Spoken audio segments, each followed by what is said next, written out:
So many Malaysian SMEs that I know, and I speak to businesses on a very regular basis, you know, I found that a lot of them are complaining and they're saying, well, we are not getting as many customers as we used to. Customers are not spending.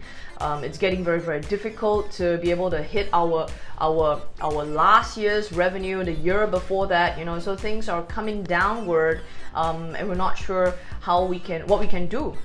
And so that's why I came up with this video, because I think that, you know, this is gonna help you start thinking of some ways that you can sort this out without thinking, oh my gosh, this is over, my life is over. No, don't think that way. There's so many things that you can do, okay? So I'm gonna get into it, yeah?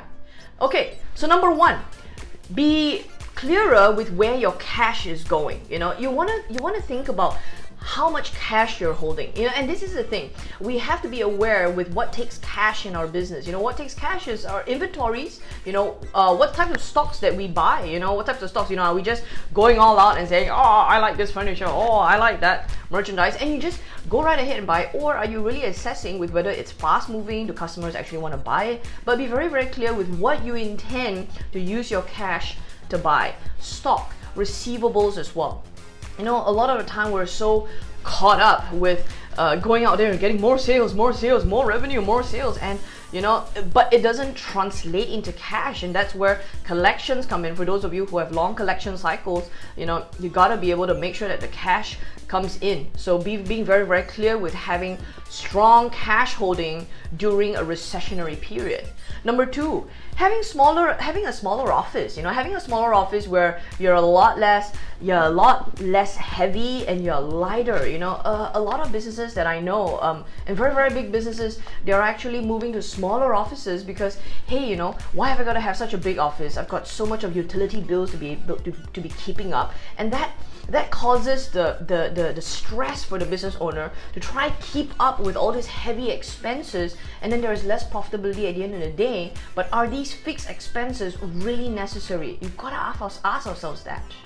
Number three, and this comes down to a little bit about that smaller office, but number three is about having leaner teams. You know, having leaner teams is this, you know, really start asking yourself, how many of these positions are really important to be full-time? You know, could you outsource some of these positions?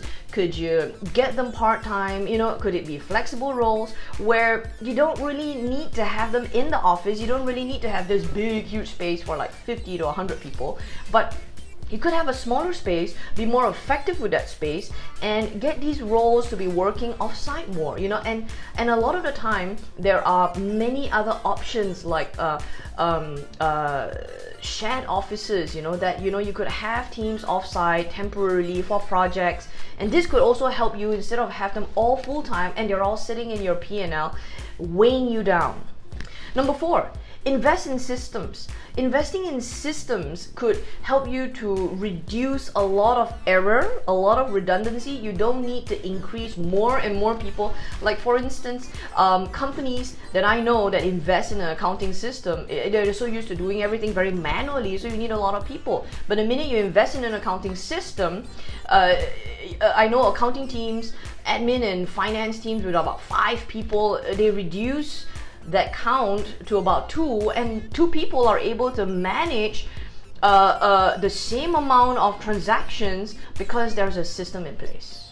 Number 5, investing in your clients. Now this is a very, very important. You know, if you think that you've got less customers now, it's so hard to get customers, well, the customers that you already have, what are you doing with them? You know, are you investing in them? Are you what are your retention strategies? What are you doing to retain your clients? What are you doing to increase your client, increase the rapport with your clients? What are you doing to educate your clients about more of what you have to sell? You know, and this is a wallet share strategy.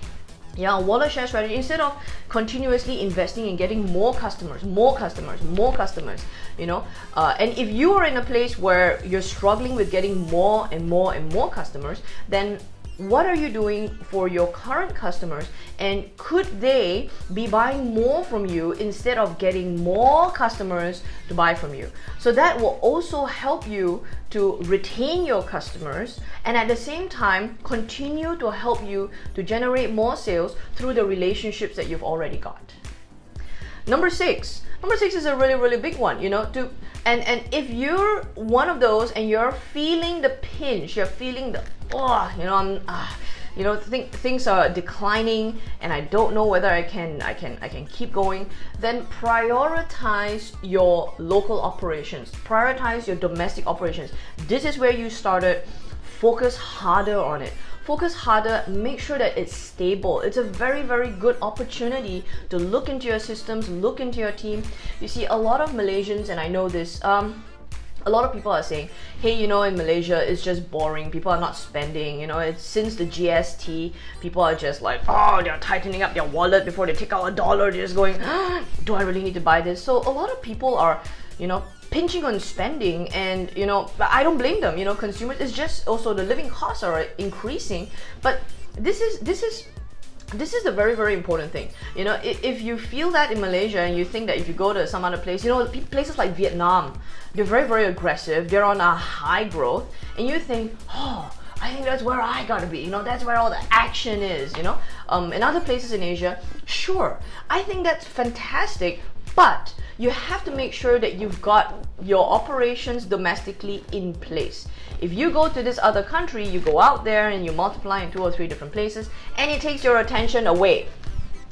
And you multiply your problems if this part isn't stable. So if you feel and you really truly assess, and if you need some help with that, please reach out to any business professional. We can help you, but really assess, are you ready to expand to another country? Are your teams ready? Do you have enough leadership here? What about your systems? What about the stability of your operations? You got to be able to look at some of those things before you start moving outward. Otherwise, a good decision is to try and stabilize here until everything is over, and then you move out. All right. Number 7, hold off on very, very heavy capital expenditures. You see, if you go into heavy capital expenditures, likely you'll need the bank's help, you need investors' help, you know, and there will be some kind of repayment. But hold off on that, you know. If you think, oh, you know, 2018 was the year that we're going to invest in a new factory, you know, in a multi-million-dollar machine, yeah, that's great, but you also have to make sure that you have enough cash flow generating in your business to be able to afford those sorts of heavy capital investments. Instead, look at investments where you invest back into your company in terms of being more efficient, more effective, investing in your team, investing in training.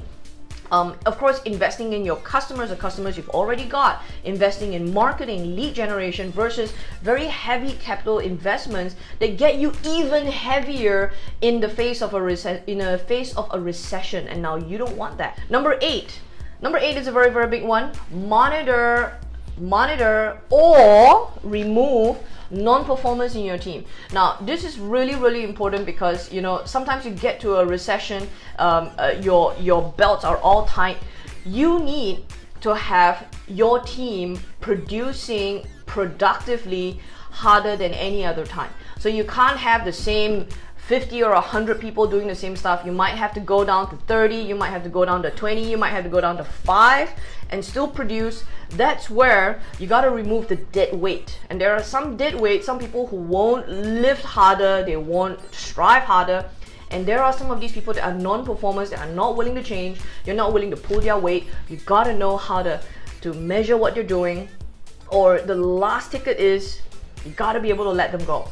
The non-performers in your team, you've got to identify who they are so that they don't drag you down along with your business. This is really, really critical. Number 9, and if you're facing a recession and you're getting all pinned up against the wall and you feel you've got nothing else, you have nowhere else to go. Number 9 is focusing on training your team. When you train your team, you're focusing on quality. Now remember this, like I said, you know, maybe you've got less customers now, but you want to take care of these customers, you want them to maintain with you, you don't want them going anywhere. Focus on training your team. Focus on quality instead of quantity.